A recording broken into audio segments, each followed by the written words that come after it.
Right, so I have found this piece of paper right here, and if I look really closely, it says the message of life. So, I guess we should open it up and see what it is. You are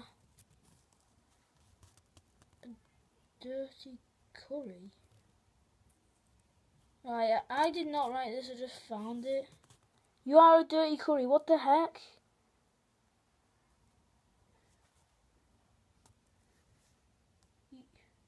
What does that even mean? What is this? What the heck is he? Just open it. Why does it say you are a dirty curry? That's not the message of life.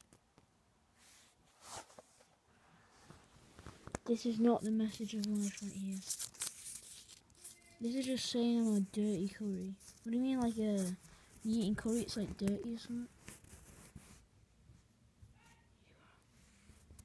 You are a dirty.